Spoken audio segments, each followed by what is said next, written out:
Okay.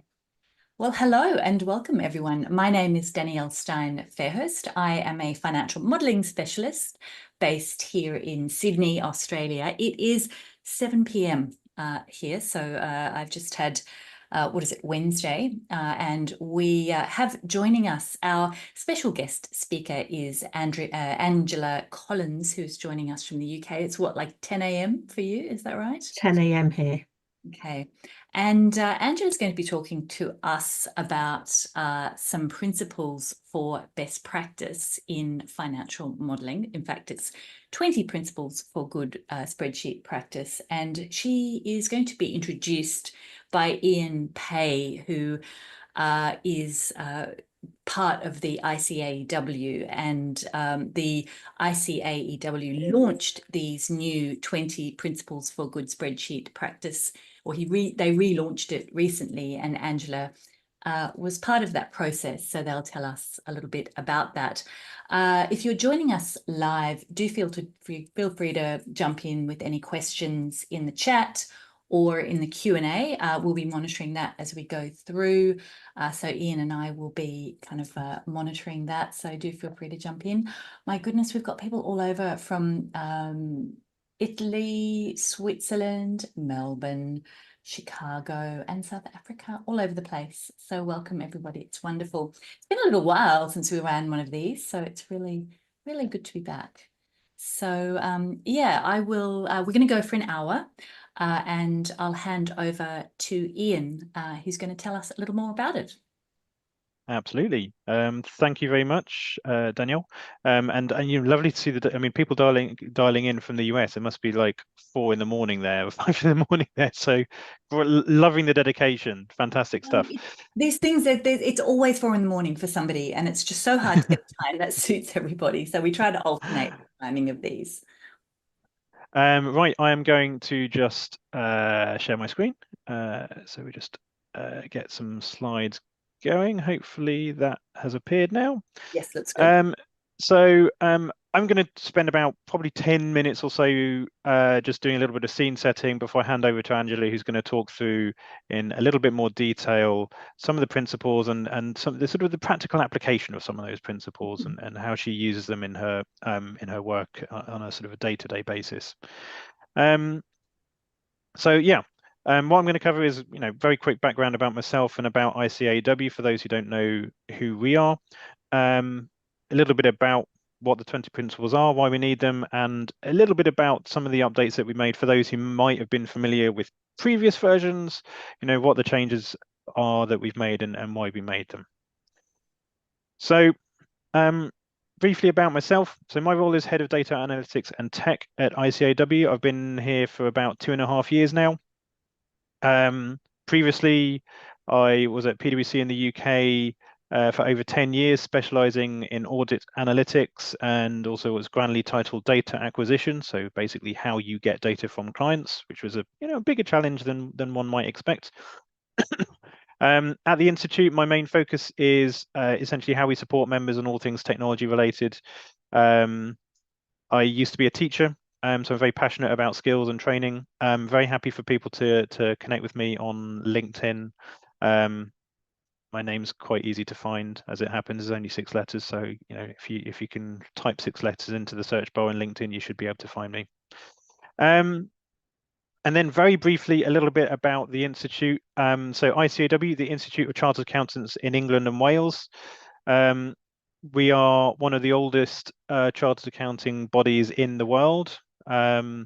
We were established in 1880 by a royal charter, and we have around 160,000 members and around 40,000 students.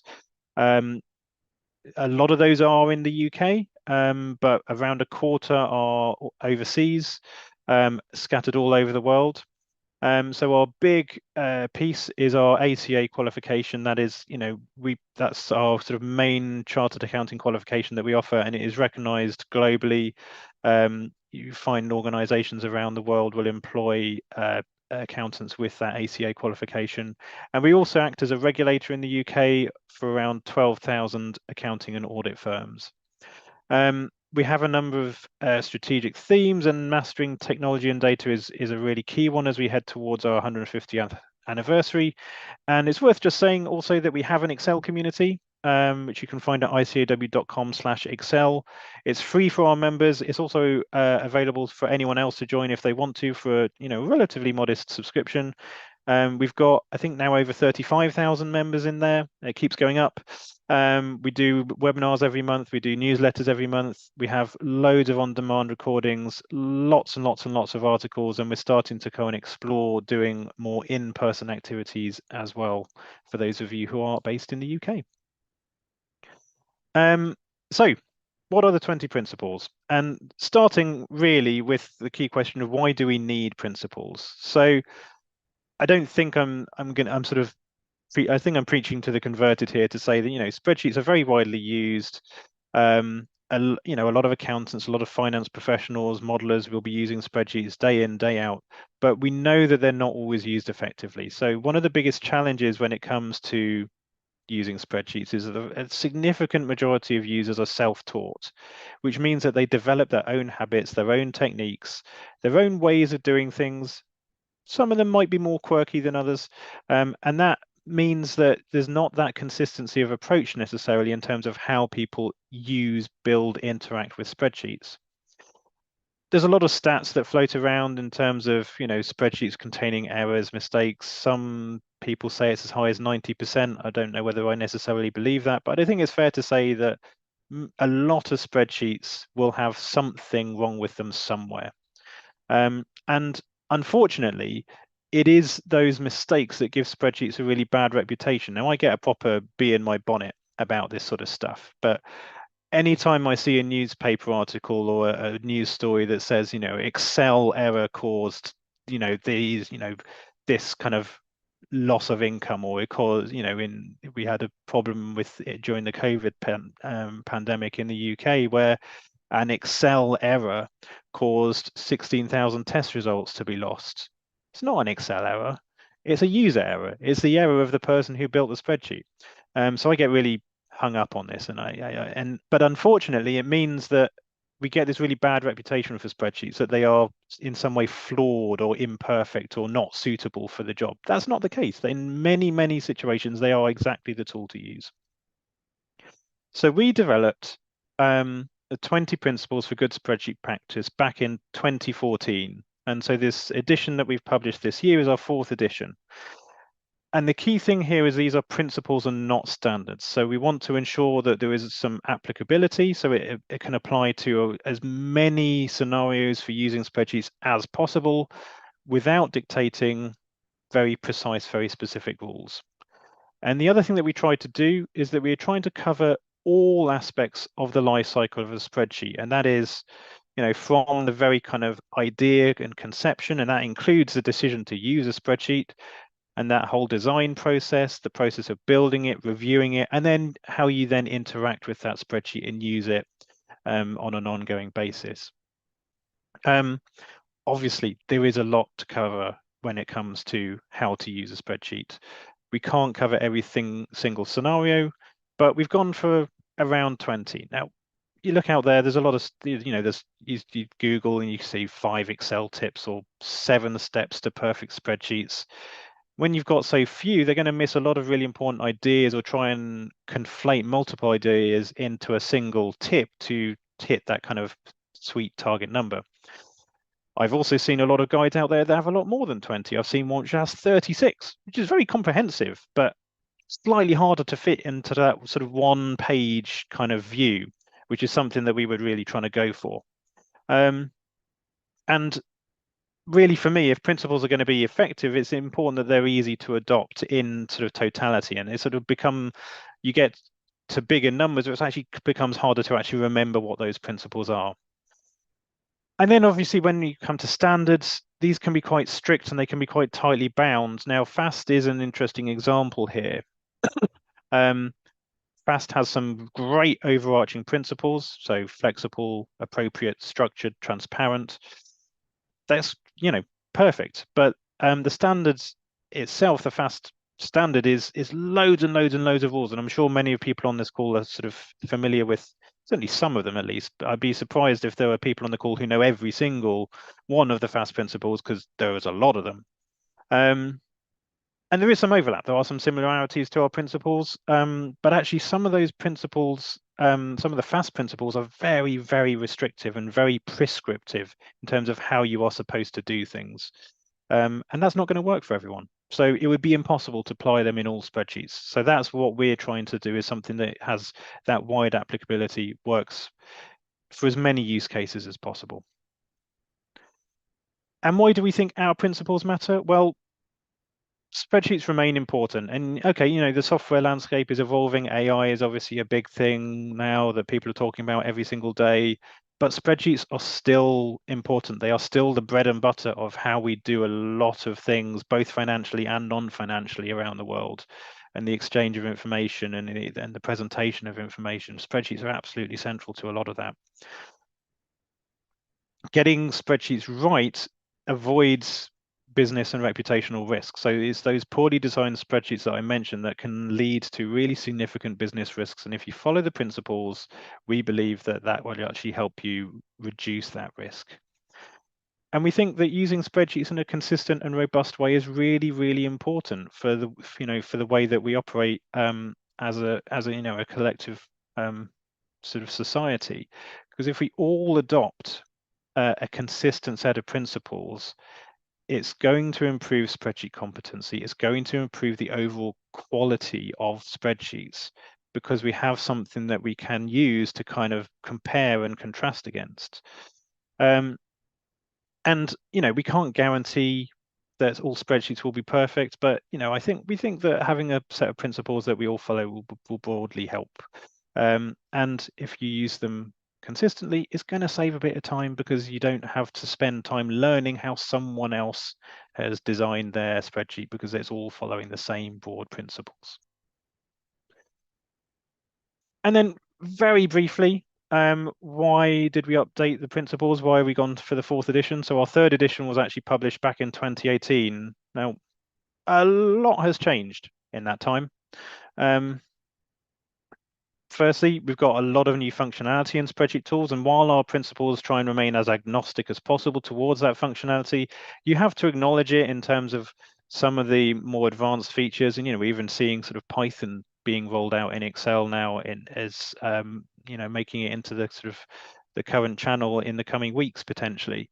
So lots of this new functionality, things like Power Query as well, really, really powerful tools that, you know, in 2018 weren't quite so prevalent. Tools are no longer just desktop based. So back in 2018, you know, yeah, Google Sheets existed, but you know, we didn't have lots of users. Excel was basically a desktop product, but you now have Google Sheets being quite widely used. You have Excel Online, and we're also working in fundamentally different ways. We're working much more collaboratively in a more hybrid fashion.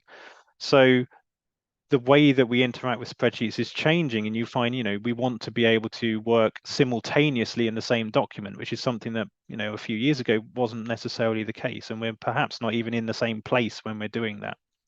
So we wanted to try and address that in the updates to the principles that we made. Working with data is becoming more and more important.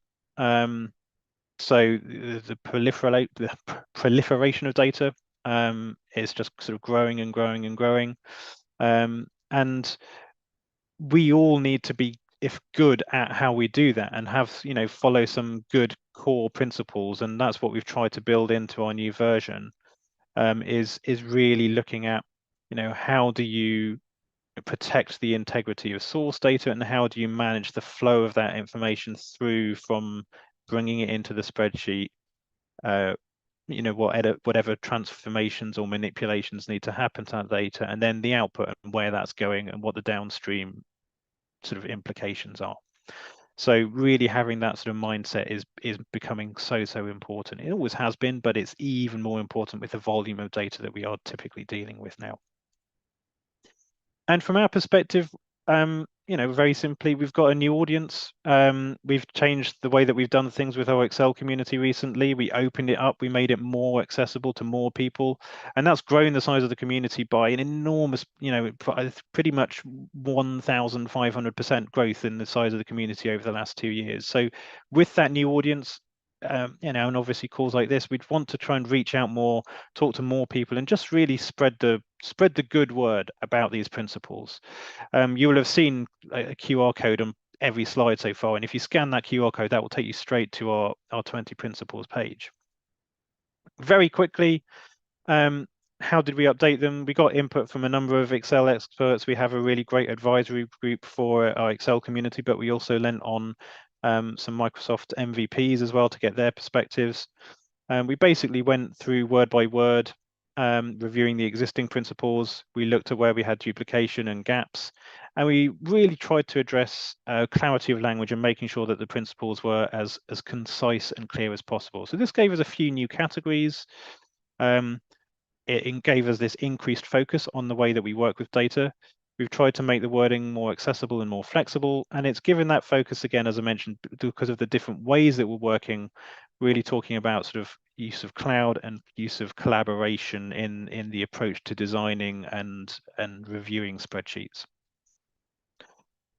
That's pretty much all I wanted to say at this point. If you want to take a look at the principles, you're welcome to do so. It's completely freely available on our website at icaew.com/excel20, that's 20 principles, or scan that QR code.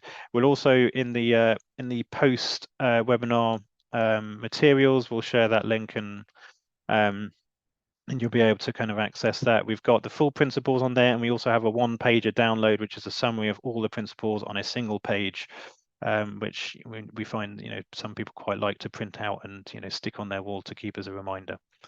That's all I wanted to cover. I don't know if we've had any sort of particular questions or anything that people want to ask me before I plow on.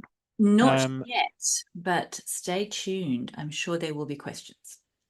Cool. Well, I'm going to stick around. I'll stay here in the background to keep an eye on questions, and if any, and maybe sort of come back at the end if there's anything that people want to ask. But I'm going to basically hand over now to Angela, who's going to take us through some real world examples about how these principles apply to modeling. Thank you, Ian. I will now try to share the correct screen.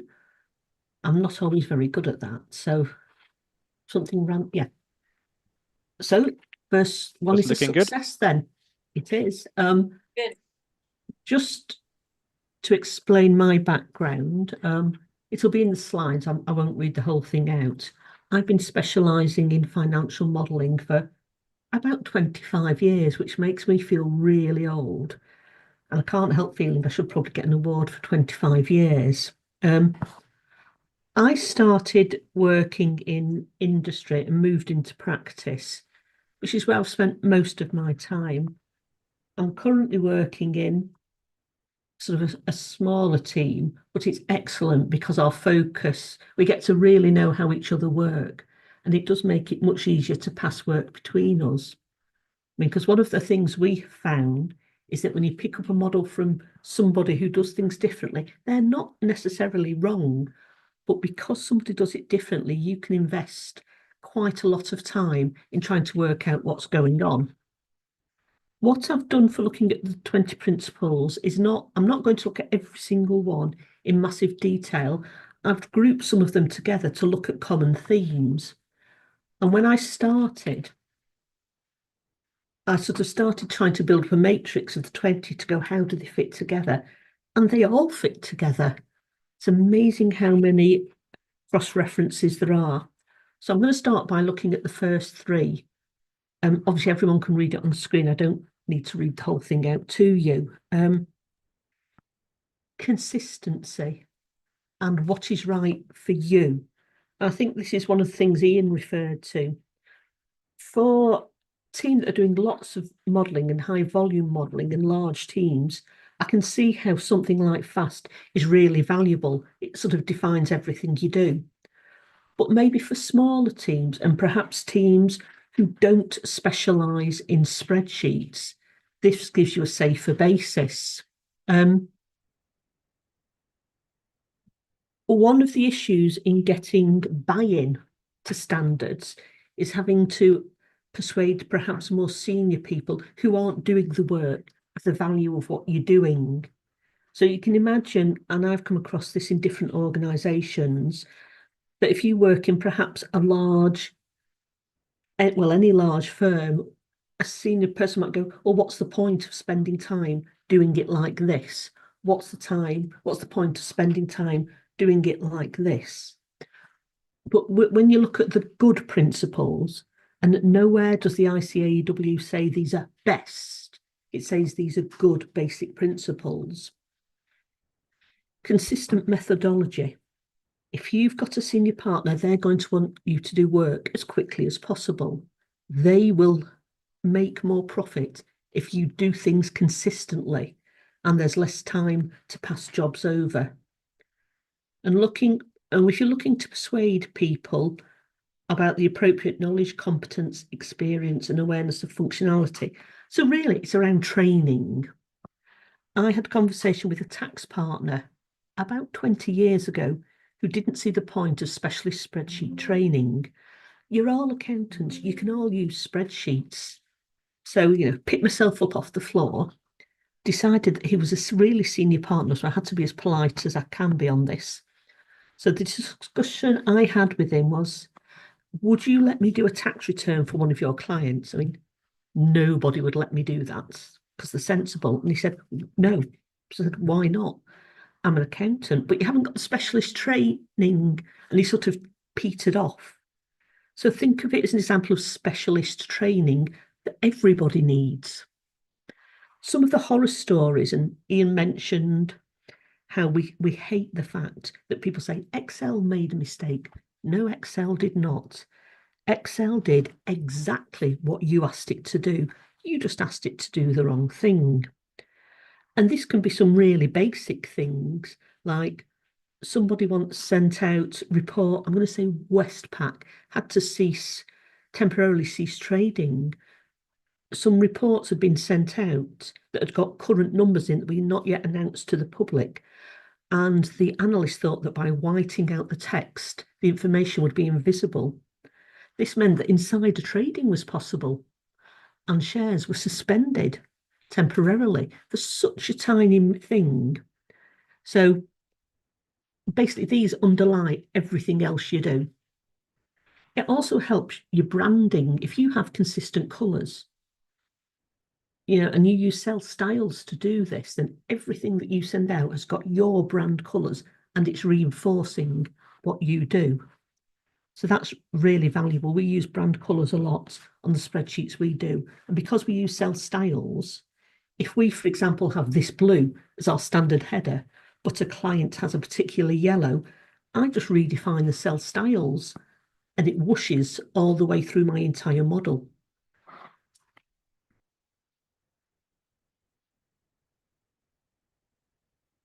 I think these are really quite similar as well and have got a lot of, cross-pollination between them. One of the examples we use in this team, which I think is the most valuable thing and the best way of expressing it, when you're focusing on the purpose of a spreadsheet, is what is the exam question that you are trying to answer?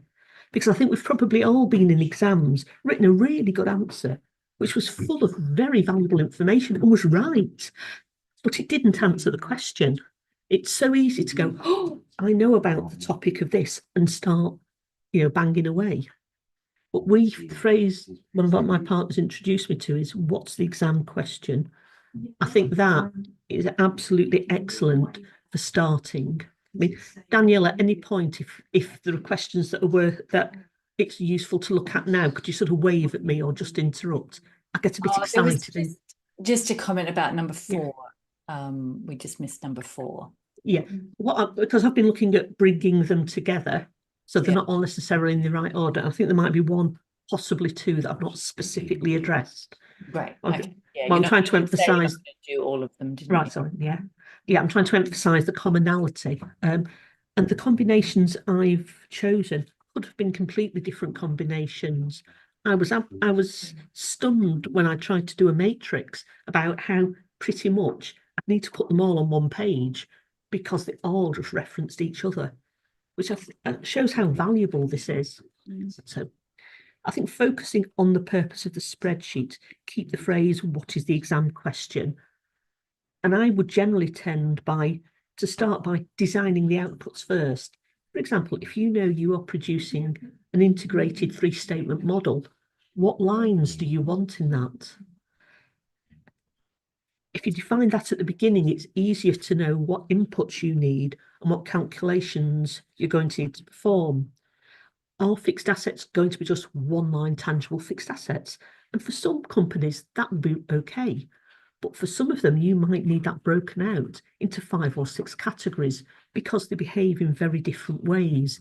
What are they using it for? Is it so that they can understand their cash position best? Is it so that they can just, are they forecasting at a more, profit and loss level? Are they working out whether it's worth investing in something? Does somebody want to invest in them?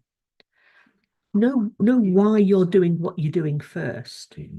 I think it's really key for that one. But not just what are your, financial statement outputs, but what kind of KPIs will apply to that business? What kind of sensitivities do you want to build in?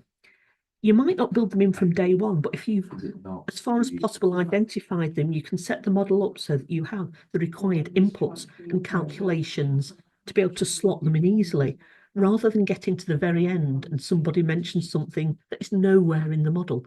That's happened to me. I'm sure it's happened to most of us. Probably our least favourite phrase is, can you just? Can you just? Well, I could have done if you'd told me 2 weeks ago, but one thing I find has happened. Identify with that. Yes. And one thing I've had previously is you build something, there are 3 divisions and they all work exactly the same. So you build them exactly the same. They might have different numbers, they all work the same. And then you get the actuals in, you go, that's weird, what's this division? There's a 4th or 5th division that nobody ever mentioned. And suddenly your 3-division model needs more sheets. So you need to really ask a lot of questions. Sometimes a client, and this could be an internal or an external client, will assume you know something. It's one of those things that everybody knows, so nobody mentions it. And a lot of that is really around specification and saying we will build a model which will output these financial statements for across these divisions. These divisions will add up into one consolidation. And somebody mentions, oh yeah, but how are you going to deal with the foreign exchange risk? And you go, are they not all in pounds? No, that one's based in the UK, that one's America, that's Australian. And it's amazing how long it can sometimes take some of this detail to come out. And I can see Danielle nodding. We do love the can you just? It's just.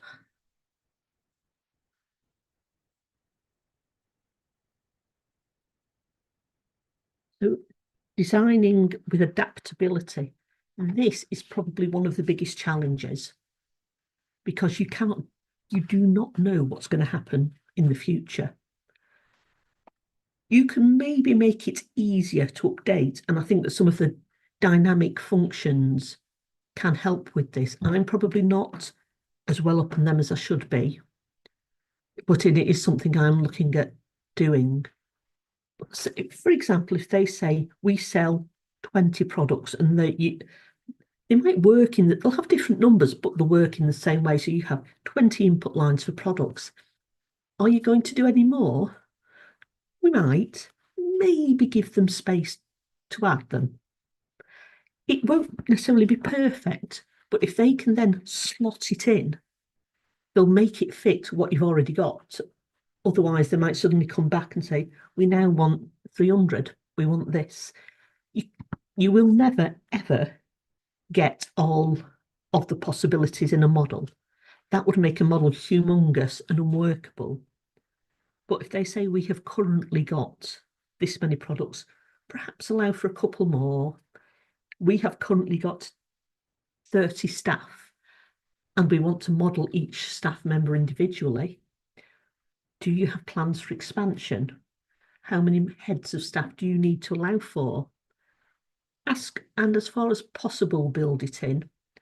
But don't make it so big it's unwieldy at the moment.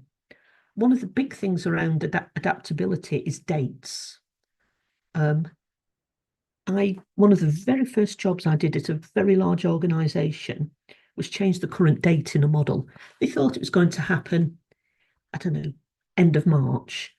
I mean, we were already past March, so it wasn't. So I was asked to change it to June, middle of June. I changed the date and the entire model fell over. And the reason it fell over is because it originally assumed that everything would happen at month end, and it wasn't going to. So I spent 2 days going through the entire model to make sure everything didn't depend on month ends. So you can be almost sure that whatever your first deal date is or your decision date is not when it's going to happen. In my sort of more than 25 years of doing this, across multiple deals, I've maybe had one that happened on the originally suggested date. So flexible, it's about saving you time in the future. It's a lot easier to build a model that's flexible on dates so that all you have to do is change one number than to have to go through it further down the line. We've probably all seen models built probably by non-specialist modelers where you look at a deal cash flow and there are blank cells, then there are numbers typed in one column because that's the month they think it's going to happen. And then there's more blank cells. So when the date changes, there's a mad panic and some poor analyst is working through the night to change the date.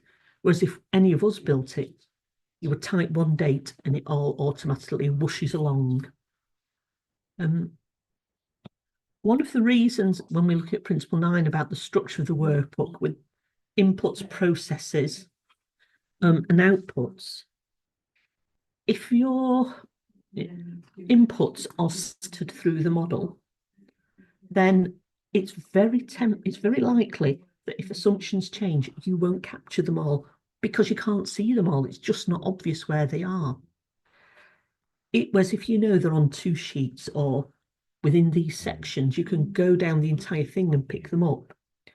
If you have a control account hidden inside your workings that's got a typed number in that needs updating, that may well be missed. It's not necessarily that what you've done to start with gives the wrong answer. It's just if anything at all changes, then it goes wrong.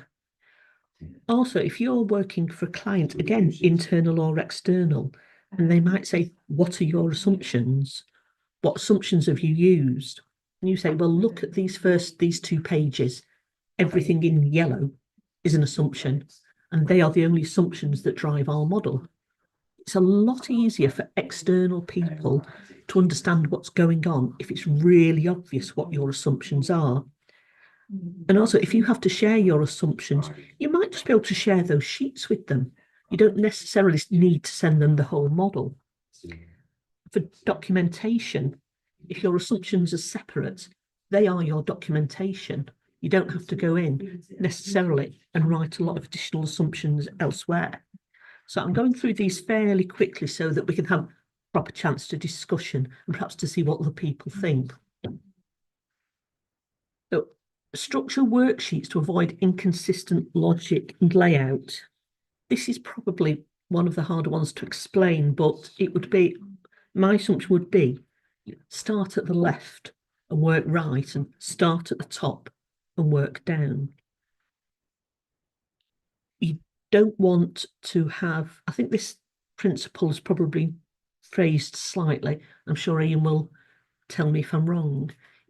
For me, one of this is about consistent formulas across a row. If you have, the one we see this in most often, I would say, is an issue, is in summary sheets, where you might, I can't quite think if I'm pointing left or right in the right, oh, my camera's frozen, so it doesn't matter what direction I'm pointing in. If you've got an annual sheet and you have perhaps 12 months, then an inserted column with an annual summary, 12 months inserted column with a summary, and so on. That is not necessarily wrong. And I've probably said this a couple of times, but I'm going to emphasize it. We are not saying that doing that behaving slightly differently to this gives you a wrong answer. It does, however, put you at risk. And what we're trying to do is reduce the amount of risk that you and your businesses face. If you have, I'll go back to the 12 months and annual summary example. It may well give you the right answer when you put it in to start with, but then you have some change of assumption. So you change your monthly formula, you then copy it all the way across, overwriting your annual totals. Or you correct it, but you can't just correct it once because it's interrupted by 5 years annual totals. And we've lost her. I'm sure she'll be back. She just froze for a little bit. So I think she's lost her connection. So we'll just wait for her to come back. You got an Excel joke you can tell, Ian, maybe? Oh dear. I'm terrible at jokes.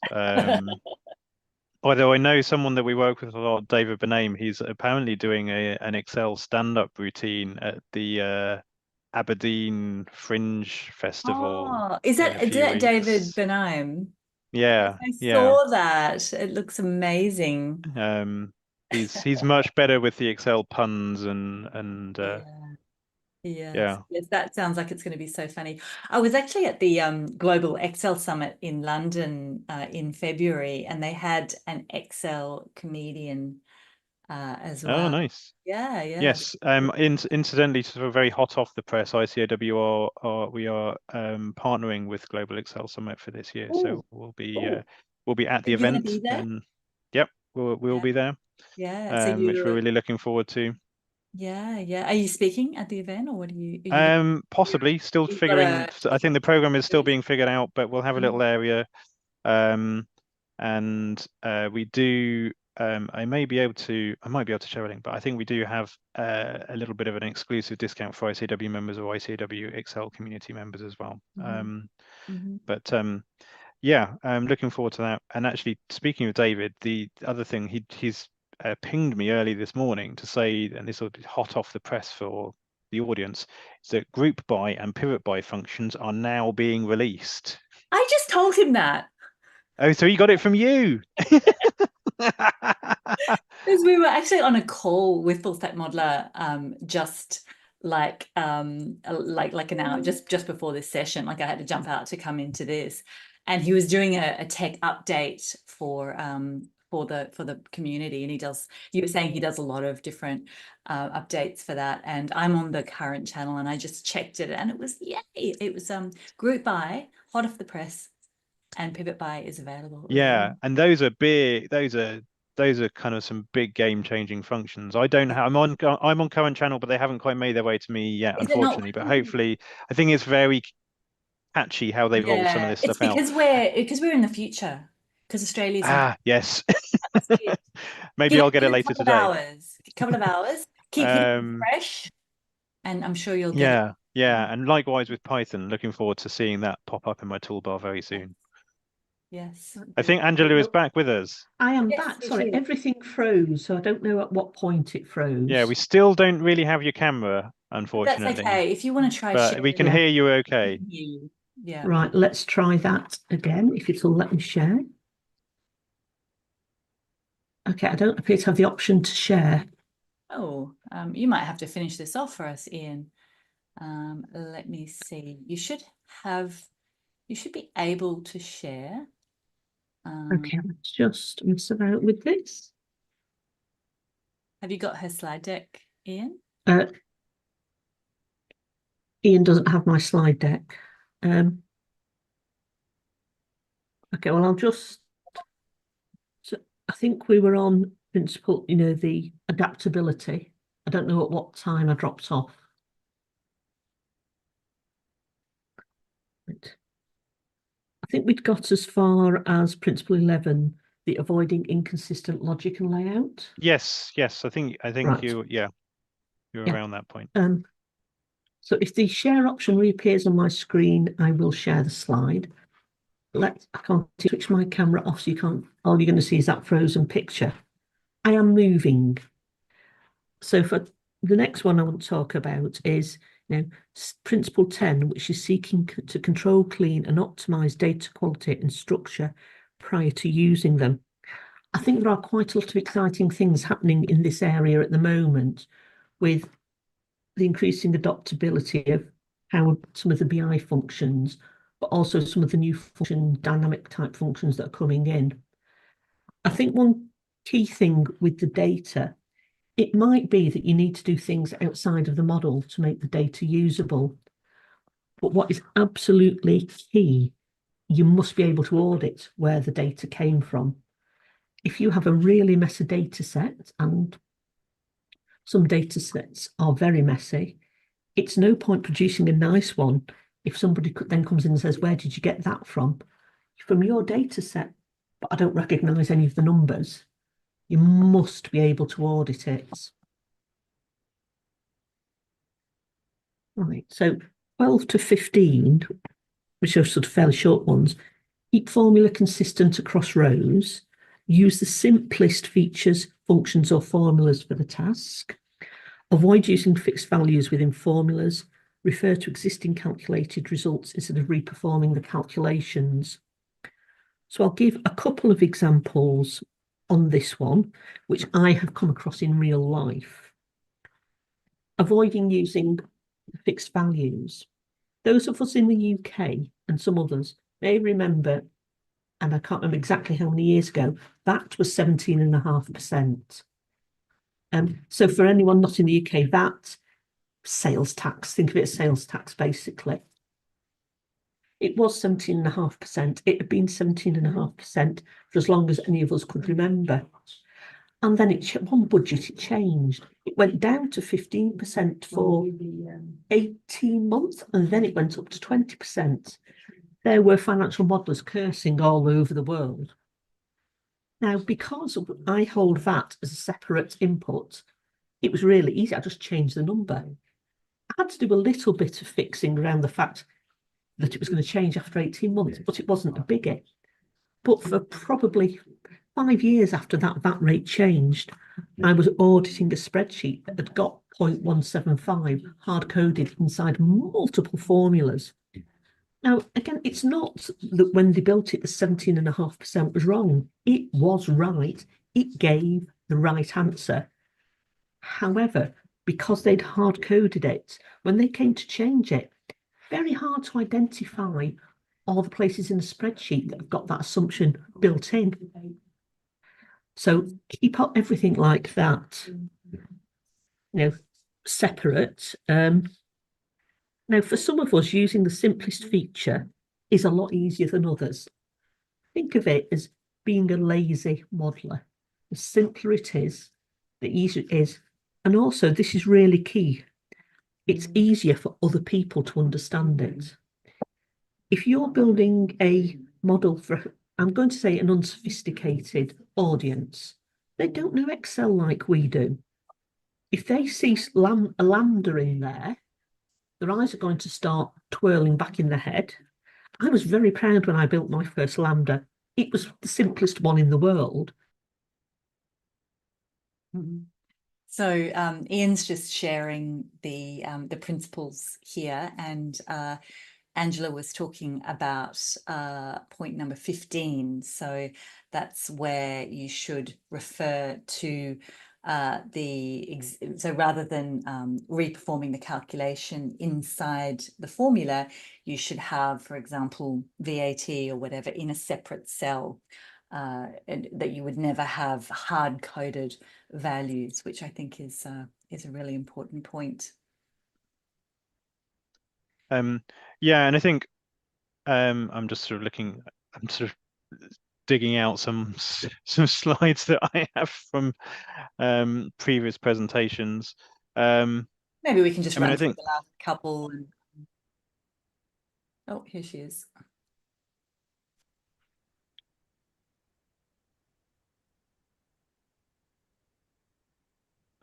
Right, sorry, what I'll do, if I get thrown off again, I'll just leave it. I won't try again. I think somebody's trying to tell me something. So, yeah, we're up to, I think you're talking about 15, if you remember. Yeah. I was just about to start talking about Yeah. that. Refer to existing calculated results instead of reperforming the calculation. If you do something more than once, and it might be VAT tax is quite a common one I've seen. If you calculate it more than once, you can't be sure you're doing it exactly the same. And you are at risk of running with more than one version of the truth. Again, to do with auditing a spreadsheet, when I start looking at spreadsheets, I will quite often set VAT and tax to 0, just for simplification, so I can look at the underlying flows. Yes. And then I'll switch them back on. I mean, it's never going to be 0, obviously, but we often do that kind of stress testing to set it to 0 and make sure that the calculation is working. So I was quite surprised when I set tax to 0 to see I still got tax in the model. And it turns out it was actually input as an assumption in 2 different places. So it's like, that might be why your spreadsheet doesn't balance. And again, quite a long time ago, the details escape me now. But if you do it more than once, you may well be doing it differently. And to me, I think the setting things to 0 is an excellent test of a model. If I set the VAT rate or sales tax to 0, there shouldn't be any VAT in the model. If there is, where did it come from? Why is there anything? And you can also equally put in a really big number. So sometimes I want to see if everything's happening on the right date. I might add lots of zeros to an input. Something that costs £100,000. If I put 5 zeros on the end and then go and look at the financial statements to go, has that come through in the right period? If I've just purchased £10 million worth of fixed assets, let me just run my eye down the financial statements. Value of fixed assets has gone up. Excellent. Cash has gone down. Excellent. Why hasn't my depreciation changed? And you realise that something mustn't be linked through. And it's just quite obvious if you put big numbers in, to see how things are going through. My favourite one is probably building checks, controls and alerts from the outset. All of the models we build got checks on every single page. We have sort of we gather them all together at the top of the sheet to see if anything's failed on that page.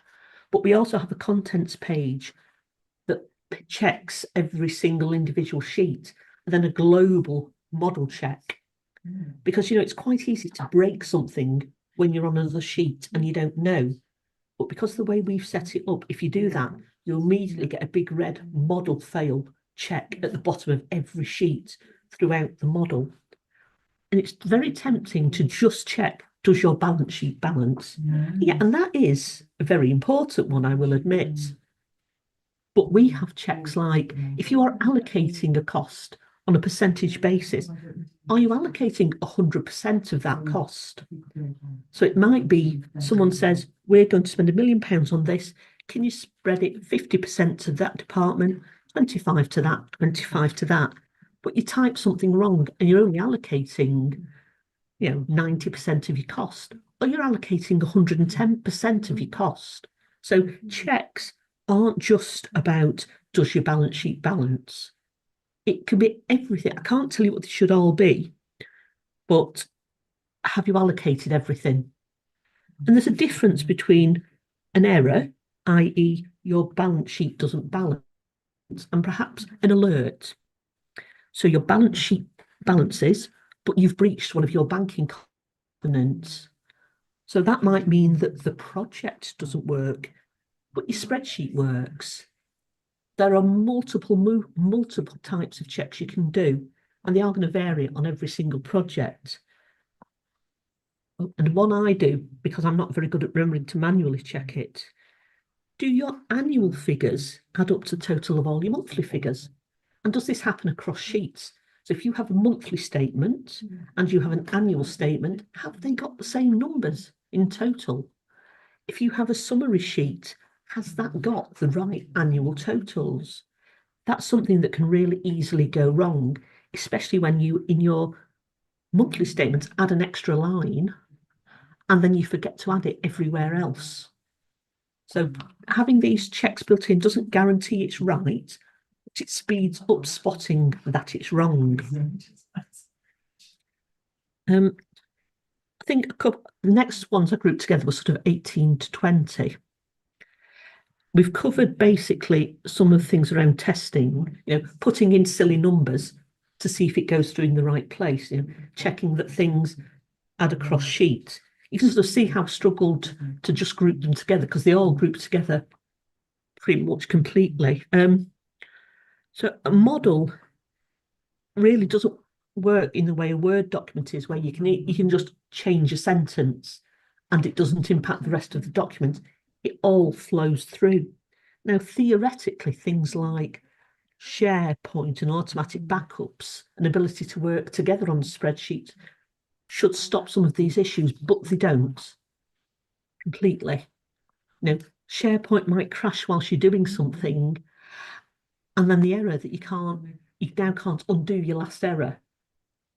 We find that quite a lot. A lot of it, some of this really goes back to training, about the testing. If people don't know how a model should work, they're not going to know how to test it. They're not going to know how to review it. And probably point 20, which is something that I think can be really difficult to manage effectively. If you've got a spreadsheet that's being used by a lot of people, what is the right kind of protection level? And we find this when we're sending it out to a client. We don't always know exactly who they want to have access. You can do things like password protect elements of it, but I think this is one of the hardest ones. And I think it's the accidental damage that is probably the biggest risk in a lot of teams. Somebody goes, do you know what? I don't like that number. I'll just type it over. There should be another £20 million in that period. I'll just type it into that formula. And it might give you the right answer, but the right way would be to add some more inputs and calculations. I think, given the fact I'm now unable to share my screen, I'll stop at that point and just see if we have any questions. No, I think we're all okay. So we Or might. have I talked them all into submission? Yes, I think so. And I think just to add to that point around access levels, it's a really important thing to emphasize that, spreadsheets, you can do a lot of things. You can do cell level, sheet level, workbook level protection, but each of these has pros and cons. The workbook level protection in Excel can be pretty good. You can encrypt your entire workbook, but then that means the workbook is not machine readable, and that poses its own problems. But anything below that, it's actually, if you know what you're doing, quite easy to bypass that security. So the most important thing, certainly, I think some of those protections are really, really good for those accidental changes that Angela was talking about. But if you are working with quite sensitive information, you need to be aware that those controls are not really robust enough to protect that information. So I think a lot of it comes back to knowing your audience. It comes back to knowing what the purposes of the spreadsheet are. So the principle number 5 there. But also just, using everything that's at your disposal. Actually, some of the more robust sort of controls are where you save it in the cloud using SharePoint or OneDrive or something like that, and then it's actually can be a bit harder for people to bypass some of the access controls, because obviously if you put a password on a spreadsheet, that's fine, but what happens if you forget the password? Oh, okay, well, that's the end of that. Or the person who knows the password leaves the organization. Unlucky. So yeah, I think you've really got to think about, is the spreadsheet the right tool, especially if you're working with that really, really sensitive information. But yeah, certainly for accidental changes, use some of those protections at the cell or sheet level. They're really, really powerful to just lock down the stuff that you really don't want people to be messing around with.